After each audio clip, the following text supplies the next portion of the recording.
दोस्तों, एक कसाई के घर चूहा, कबूतर, मुर्गा और बकरा रहते थे। एक दिन कसाई चूहा पकड़ने के लिए एक चूहादानी ले आया। जब चूहे को यह बात पता चली तो वह भागा भागा कबूतर के पास गया और बोला, बहन मेरी मदद करो, कसाई चूहादानी लाया है, उस चूहेदानी को कहीं दूर फेंक आओ। कबूतर बोली, चूहेदानी से मुझे क्या खतरा, मैं क्यों फेंकूं? अब चूहा मुर्गे के पास गया। मुर्गा हंसकर बोला, ये तो मेरी समस्या नहीं है, तुझे खतरा है, तू जाकर फेंक। बेचारा चूहा दौड़ते हुए बकरे के पास गया। बकरा बोला, चूहेदानी में मैं थोड़ी फंसने वाला, मैं ऐसा बिल्कुल नहीं करूंगा। निराश होकर चूहा अपने बिल में चला गया। रात को अचानक खट की आवाज आई। कसाई की बीवी को लगा कि चूहा चूहेदानी में फंस गया है। वह चूहेदानी के पास जा रही थी, अचानक उसे सांप ने काट लिया। कसाई अपनी बीवी को वैद्य के पास ले गया। वैद्य बोला, इसे कबूतर का सूप पिलाओगे तो ठीक हो जाएगी। कसाई ने कबूतर का सूप बनाकर अपनी बीवी को पिला दिया। उसकी बीवी ठीक हो गई। कसाई ने अपनी बीवी के ठीक होने की खुशी में मुर्गे को काटा और खा गए। जब पड़ोसी को पता चला कि उनकी पत्नी ठीक हो गई है तो सब पार्टी मांगने घर आए और कसाई ने पार्टी में बकरा बनवा दिया। दोस्तों, यह वही कबूतर, मुर्गा और बकरा थे जो चूहे के मुसीबत के समय में।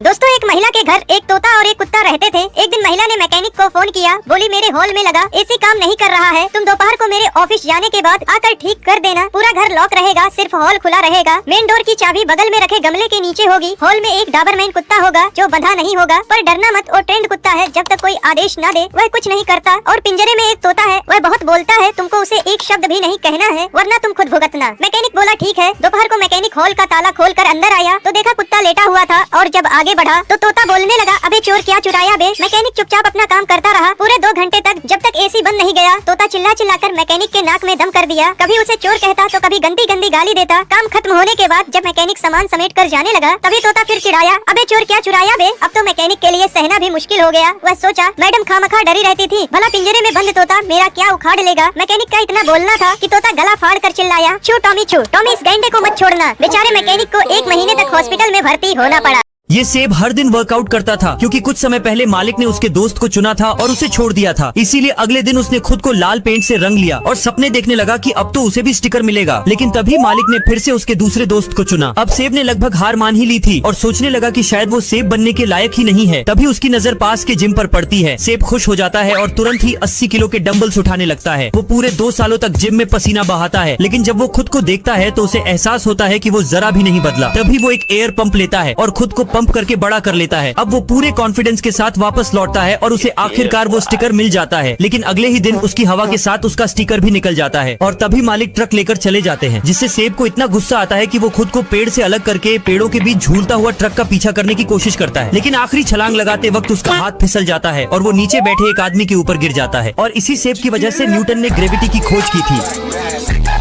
दोस्तों, एक सेठ ने अपना कुआं एक आदमी को बेच दिया। अगले दिन जब वह आदमी उस कुएं से पानी लेने गया तो सेठ ने उसे पानी नहीं निकालने दिया। सेठ बोला, मैंने तुम्हें कुआं बेचा है, पानी नहीं, इसलिए तुम कुएं से पानी नहीं निकाल सकते। आदमी दुखी होकर सेठ के नाम मुकदमा कर दिया। कोर्ट में जब जज ने सेठ से पूछा, आपने उस आदमी को कुआं बेच दिया है, फिर आप उसे कुएं से पानी का उपयोग क्यों नहीं करने देते? सेठ बोला, साहब मैंने कुआं बेचा है, पानी नहीं, उसे कुएं से पानी निकालने का कोई अधिकार नहीं है। इतने में जज साहब मुस्कुराए और बोले, जब तुमने उस आदमी को कुआं बेच दिया है और तुम दावा करते हो कि पानी तुम्हारा है, तो तुम्हें इस आदमी के कुएं में अपना पानी रखने का कोई अधिकार नहीं है। या तो तुम अपना सारा पानी कुएं से निकाल लो या फिर अपना पानी उसके कुएं में रखने के लिए उसे किराया दो। सेठ समझ गया कि उसकी चाल फेल हो गई।